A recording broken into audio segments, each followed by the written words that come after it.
Et si je vous disais que le secret d'un chou parfait, bien croquant, pour tout l'hiver, ne réside pas dans la plantation printanière, mais dans les soins d'automne? Eh oui, c'est bien septembre qui décide si votre pomme de chou sera ferme comme un roc ou molle et sans saveur. Aujourd'hui, nous allons parler de la reine de septembre, le chou tardif. Je vous révélerai tous les secrets d'entretien et de protection qui transformeront votre modeste légume en un véritable chef-d'œuvre du potager. Le chou tardif, ce n'est pas qu'un simple légume, c'est votre réserve stratégique de vitamines pour l'hiver. Contrairement à ses variétés précoces, il est conçu pour une longue conservation. Sa mission? Vous régaler de salades juteuses et de potages réconfortants quand la neige aura déjà fait son apparition dehors. Et pour qu'il remplisse pleinement sa mission, c'est en septembre qu'il a besoin de toute notre attention. Alors, voyons ensemble ce dont notre précieuse reine d'automne a réellement besoin. Et nous allons commencer par l'aspect le plus fondamental, l'arrosage. En été, nous avions pris l'habitude d'arroser généreusement nos choux et c'était parfaitement justifié. La plante était en pleine croissance, développait son feuillage, et l'eau lui était alors absolument vitale. Mais en septembre, la donne change radicalement. La croissance de la masse verte ralentit considérablement. Toute l'énergie du chou se concentre désormais à l'intérieur pour former une pomme dense et bien ferme. Et c'est précisément à ce moment-là qu'un excès d'eau, autrefois un allié, se transforme en son pire ennemi. Imaginez les racines de votre chou baignant constamment dans un sol détrempé et froid. Elles commencent à s'asphyxier, s'affaiblissent et deviennent une proie facile pour la pourriture et les maladies fongiques. Mais le désagrément le plus courant et le plus frustrant causé par un excès d'eau est l'éclatement des pommes. Vous avez sûrement déjà vu ces choux qui éclatent, ces pommes fendues et peu esthétiques. Dans 9 cas sur 10, un surplus d'eau en est la cause. Retenez donc cette règle d'or pour septembre. Mieux vaut sous-arroser que surarroser. Arrosez votre chou environ tous les 7 à 10 jours, mais adaptez-vous impérativement à la météo. Avant chaque arrosage, vérifiez toujours l'état du sol. Si la terre est sèche, sur une profondeur d'un doigt, alors c'est le moment d'intervenir. Si elle est encore humide, vous pouvez sans crainte repousser l'arrosage de quelques jours. Et c'est ici que nous abordons l'une des erreurs les plus fréquentes, une véritable fausse idée tenace concernant la culture du chou. En septembre, nombre de jardiniers continuent de courir après la taille, persuadés à tort que plus ils arrosent, plus la pomme de chou sera massive. Ils observent les plates-bandes des voisins, rivalisent pour savoir qui produira un chou de la taille d'une pastèque, mais faisons une pause et réfléchissons. Avons-nous besoin d'un champion de foire ou d'un légume de qualité pour l'hiver? En inondant le chou, on n'obtient pas de la densité, mais de la mollesse et un légume gorgé d'eau. À l'intérieur d'une telle pomme, les feuilles ne sont pas serrées les unes contre les autres. Il paraît énorme. Mais en réalité, il est creux. Un tel géant est le premier promis à la pourriture en cave. L'excès d'humidité, emprisonné à l'intérieur, crée des conditions idéales pour le développement des bactéries et des moisissures. Notre objectif, maintenant, n'est pas de produire un gros chou, mais une pomme dense, lourde et littéralement craquant de fermeté. Qu'elle soit de taille moyenne, mais compacte comme un poing. C'est ce petit costaud qui se conservera jusqu'au printemps, gardant tout son goût et son croquant. Alors changeons nos priorités, pas la taille, mais la qualité et la densité. Parlons maintenant du sol. En septembre, ameublir la terre autour des choux n'est pas un caprice de perfectionniste, mais une nécessité vitale qui impacte directement la santé des racines. Après les arrosages et les pluies automnales, une croûte compacte se forme souvent à la surface du sol. Cette croûte, en fait, étouffe les racines, les privant d'oxygène. Et sans accès à l'air, le système racinaire s'affaiblit, assimile moins bien les nutriments et devient une proie facile pour les pourritures que nous redoutons tant. En prenant votre houe ou votre sarcloire, vous ne vous contentez pas d'ameublir la terre. Vous permettez littéralement à vos choux de respirer à plein poumon. De plus, un sol ameubli absorbe mieux cette précieuse humidité automnale, l'empêchant de staner au pied des plants et de provoquer des maladies.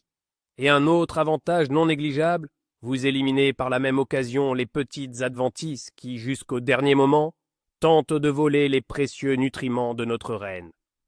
L'essentiel est d'agir sans excès, ameublisser superficiellement, sur 3 à 5 centimètres, afin de ne pas abîmer les radicelles de surface, si importantes à cette période. Ce geste simple est le gage de racines saines et par conséquent d'une récolte de qualité. Et la fertilisation alors, c'est ici, chers amis jardiniers, que se cache l'erreur la plus fréquente et la plus regrettable de nombreux cultivateurs. Pendant l'été, nous avons généreusement nourri nos choux avec de l'azote pour qu'ils développent de magnifiques et grandes feuilles, et c'était la bonne approche. Mais en septembre, l'azote devient un véritable poison.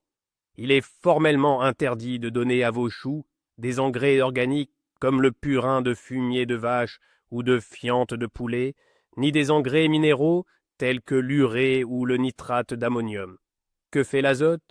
Il stimule une croissance végétative excessive. Si en été, cela nous était bénéfique, à présent cela mènera droit à la catastrophe. Le chou, au lieu de se densifier et de se préparer pour l'hiver, commencera à se relâcher de l'intérieur, ses feuilles deviendront gorgées d'eau et tendres. Un tel chou deviendra un véritable festin pour les limaces et les chenilles, et il sera absolument impropre à la conservation. De plus, un excès d'azote en septembre affaiblit l'immunité de la plante, la rendant vulnérable aux maladies fongiques. Retenez bien ceci, dès l'arrivée de l'automne, nous supprimons totalement l'azote du régime alimentaire de nos choux. C'est un peu comme retirer les sucreries du menu d'un athlète avant une compétition. À présent, elle a besoin d'un régime complètement différent.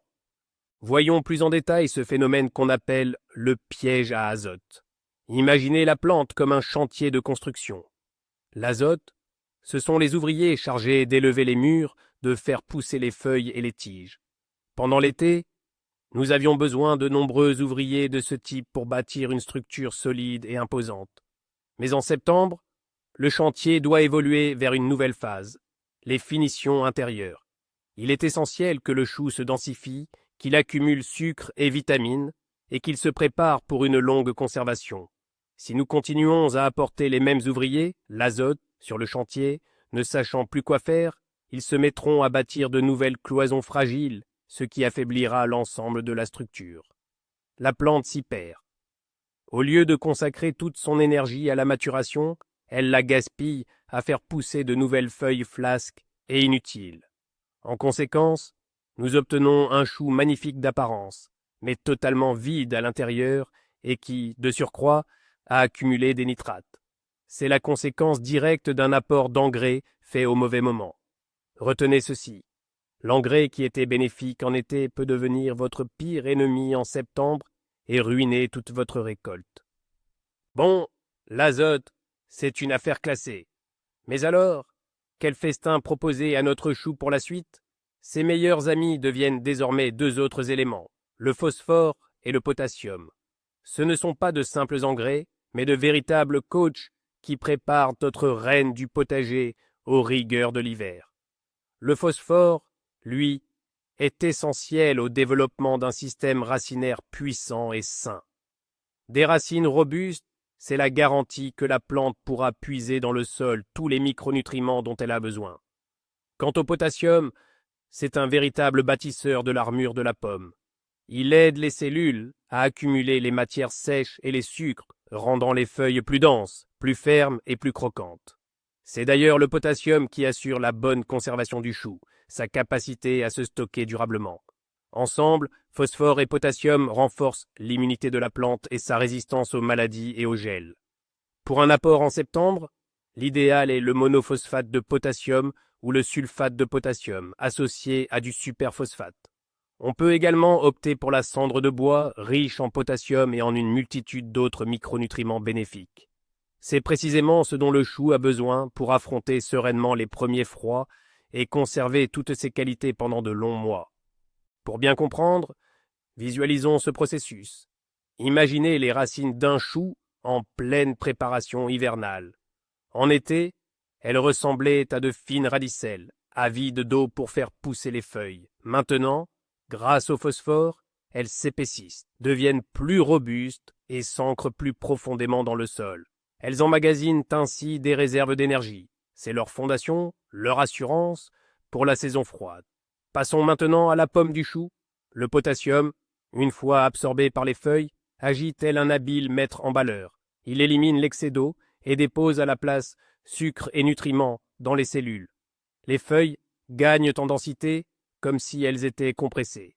C'est pourquoi une pomme de chou correctement fertilisée est si lourde et ferme au toucher. Elle n'est pas simplement gorgée d'eau, elle est emplie de bienfaits concentrés.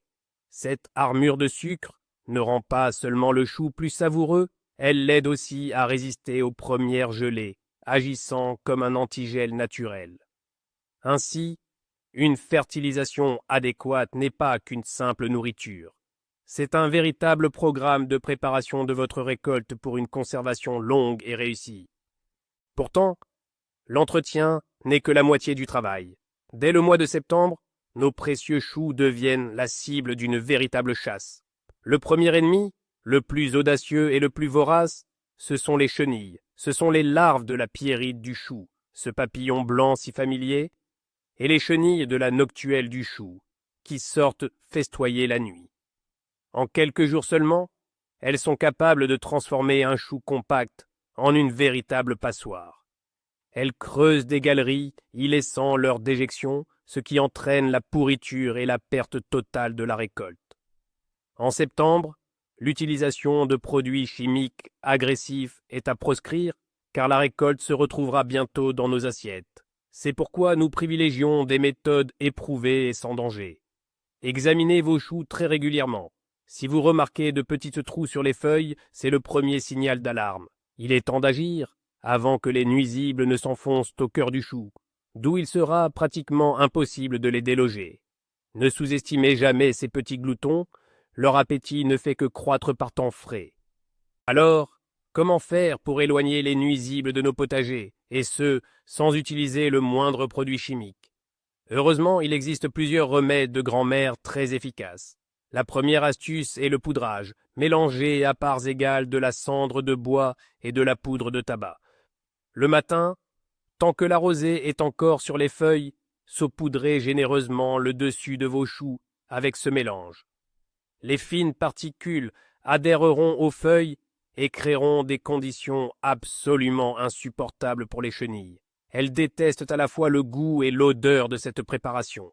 Deuxièmement, vous pouvez préparer un spray répulsif. Prenez 2 cuillères à soupe de poudre de moutarde et 2 cuillères à soupe de sel. Diluez le tout dans 10 litres d'eau. Ajoutez un peu de savon liquide pour une meilleure adhérence, puis pulvérisez soigneusement vos plants de choux de tous les côtés. Les chenilles ne supportent absolument pas cette sauce piquante. Et enfin, la troisième méthode, la plus simple si vous avez peu de nuisibles, le ramassage manuel. Enfilez des gants, inspectez vos choux et retirez simplement les chenilles à la main. Ces techniques demandent un peu de régularité, mais elles sont entièrement sûres, tant pour vous que pour votre récolte. Mais les chenilles ne sont pas les seuls nuisibles. Un autre ravageur, nocturne celui-là, laisse derrière lui des traînées de bave luisantes et d'énormes trous dans les feuilles. Bien sûr, je parle des limaces. Ces petites bêtes gluantes raffolent de l'humidité automnale et des jeunes feuilles de choux bien tendres. Le jour, elles se cachent dans des recoins sombres et humides, mais dès la tombée de la nuit, elles sortent pour festoyer. Elles ont une prédilection pour les jeunes pommes de chou, celles qui commencent tout juste à se former. En une seule nuit, elles sont capables de gâcher l'aspect de vos choux, les rendant invendables. Il est essentiel de les combattre, notamment en créant des barrières infranchissables. L'important est d'agir avec méthode, car les limaces sont très tenaces et trouvent rapidement les moindres failles dans votre défense. N'attendez pas qu'elles aient dévoré la moitié de votre récolte. Dès les premiers signes de leur présence, ces trous distinctifs et ces traînées de bave, agissez sans tarder. Alors, comment ériger des barrières infranchissables pour les limaces, en utilisant des matériaux on ne peut plus simples? Une des méthodes les plus efficaces consiste à pailler le sol autour de vos plants de choux avec des matériaux piquants et secs. Les limaces ont un ventre très délicat et détestent se déplacer sur des surfaces coupantes ou rugueuses. Autour de chaque pied de chou, dispersez un anneau de coquilles d'œufs écrasés, de gravier fin, de coquillages concassés ou même de sable grossier. Les aiguilles de pin fonctionnent également à merveille. Leur piquant et leur odeur sont de puissants répulsifs contre ces nuisibles. Vous pouvez aussi créer une autre barrière en répandant de la poudre de moutarde ou du piment de Cayenne autour des plantes. Et pourquoi ne pas installer des pièges? Le soir, déposez près de vos plantations de vieilles planches, des morceaux d'ardoise ou des chiffons humides. Les limaces iront s'y abriter pendant la journée et au matin, il ne vous restera plus qu'à ramasser votre récolte de nuisibles. Ces méthodes simples mais redoutablement efficaces vous aideront à protéger vos choux sans avoir recours à des produits chimiques nocifs. Au-delà des ennemis visibles, il y a aussi des menaces insidieuses, les maladies. Et le fléau majeur du chou d'automne, ce sont les différentes formes de pourriture, notamment la grise et la blanche. Ces maladies fongiques adorent la fraîcheur et l'humidité, un cocktail météorologique si courant en septembre. Des plantations trop denses, une humidité stagnante sur les feuilles, la présence de mauvaises herbes, autant de facteurs qui créent un microclimat idéal pour la prolifération des champignons. La maladie débute insidieusement, par de petites taches translucides et gorgées d'eau sur les feuilles du bas, lesquelles se couvrent ensuite d'un voile gris et duveteux. La pourriture s'infiltre ensuite rapidement au cœur de la pomme, et au moment de la récolte, le chou peut être entièrement dévasté de l'intérieur, même s'il paraît parfaitement sain de l'extérieur. Il est très difficile de combattre une maladie déjà bien installée. C'est pourquoi notre priorité absolue doit être la prévention. Il faut priver le champignon de toute chance de survie. Aussi étrange que cela puisse paraître, le secret pour vaincre les maladies ne réside pas dans les traitements phytosanitaires, mais plutôt dans une bonne circulation de l'air. Les champignons qui causent la pourriture ne peuvent pas se développer là où l'air circule librement et où les feuilles sèchent vite. Si vos cultures de choux ressemblent à une jungle impénétrable, avec des feuilles qui s'entremêlent et se superposent, vous créez alors un environnement idéal pour le développement des maladies. Dans ces conditions, l'humidité stagne durablement, surtout après la pluie ou la rosée du matin. La solution est simple, assurer une bonne aération. Une technique agronomique simple que nous allons aborder peut sauver votre récolte bien plus efficacement que n'importe quel fongicide. Il s'agit du retrait régulier des feuilles inférieures. Cette action améliore non seulement l'aération, mais elle élimine aussi une source potentielle de contamination. En effet, ce sont souvent les feuilles âgées et affaiblies qui sont les premières touchées par les champignons. Une technique essentielle consiste à retirer les feuilles inférieures, celles qui ont jauni. Mais attention, il faut agir avec discernement pour ne pas nuire à la plante. Certains jardiniers, par excès de zèle, arrachent presque toutes les feuilles externes, laissant la pomme de chou pratiquement à nu. Ils pensent qu'en Queensland, toute la sève se concentrera dans la pomme. C'est une grave erreur. Chaque feuille verte et saine est une petite usine qui, grâce à la photosynthèse, produit la nourriture essentielle pour toute la plante, y compris pour la pomme en formation. En les retirant inutilement, vous privez le chou de sa force. Notre objectif est de n'enlever que ce qui est vraiment inutile ou potentiellement nuisible. Il s'agit, premièrement, des feuilles qui ont déjà jauni ou qui commencent à sécher. Elles ont rempli leur rôle et ne sont plus qu'un poids mort. Deuxièmement, et c'est le point le plus crucial, il faut absolument éliminer les feuilles qui sont en contact direct avec la terre. Ce sont elles qui, par temps humide, servent de passerelle aux infections pour pénétrer du sol vers la plante. Une taille sanitaire bien menée est la garantie de la santé et de la propreté de vos potagers. Alors, quand et comment effeuiller votre chou correctement pour lui apporter des bénéfices plutôt que du stress? Le moment idéal pour cette opération est un jour sec et ensoleillé. C'est crucial pour que la zone de séparation sèche rapidement à l'air libre et n'offre aucune porte d'entrée aux infections. Ne faites jamais cela par temps de pluie. La méthode est très simple. Inutile de couper quoi que ce soit avec un couteau ou un sécateur. Saisissez la feuille à sa base, tout près du trognon, et tirez-la fermement vers le bas d'un mouvement franc, comme si vous la cassiez. Elle devrait se détacher avec un petit craquement caractéristique. Si vous tirez sur le côté ou vers le haut, vous risquez d'endommager le trognon. Ne retirez que les feuilles des étages les plus bas, généralement 2 à 3 feuilles, celles qui touchent le sol ou qui sont clairement jaunies. Il n'est pas nécessaire de chercher à dégager excessivement la tige. Après cette procédure, la terre sous la pomme de chou sera mieux aérée et séchera plus vite, ce qui réduira considérablement le risque de pourriture. Répétez cette opération selon les besoins, environ 1 fois par semaine ou tous les 10 jours, en inspectant attentivement vos plants. Mais parlons maintenant du plus intéressant, les premières gelées. De nombreux jardiniers les craignent comme la peste. Dès qu'ils entendent parler d'un risque de gelée nocturne, avec des températures flirtant avec 0 ou un léger négatif, c'est la panique. Ils se précipitent au potager et récoltent tous leurs choux, même ceux qui n'ont pas encore atteint leur pleine maturité. C'est la peur de perdre leur récolte qui les anime. Mais si je vous disais qu'une légère gelée n'est pas l'ennemi du chou tardif, mais plutôt un atout? Bien entendu, nous ne parlons pas ici de fortes gelées, à 5 ou 7 degrés, qui risquent d'endommager gravement les pommes. En revanche, une brève baisse de température, de l'ordre de 1, 2, voire 3 degrés, non seulement n'est pas néfaste pour les variétés tardives, mais elle les améliore considérablement.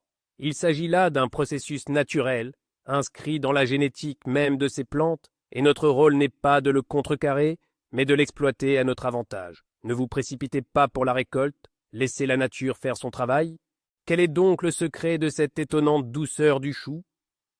La réponse est à la fois simple et logique. Quand le mercure chute en dessous de 0, la plante perçoit cela comme un stress, un signal clair de l'arrivée de l'hiver. Pour protéger ses cellules des dommages causés par les cristaux de glace, elle active un mécanisme de défense d'urgence.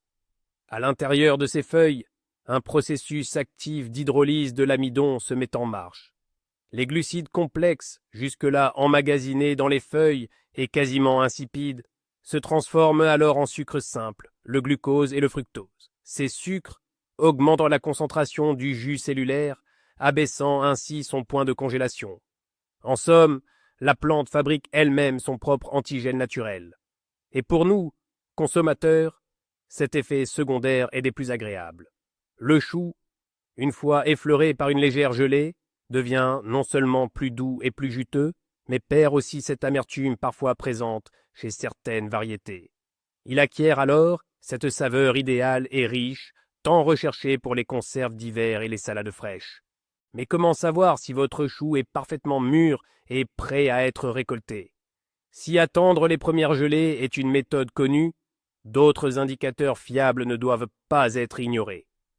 Premièrement, vérifiez la fermeté. Approchez-vous de votre chou et pressez la pomme avec vos 2 mains.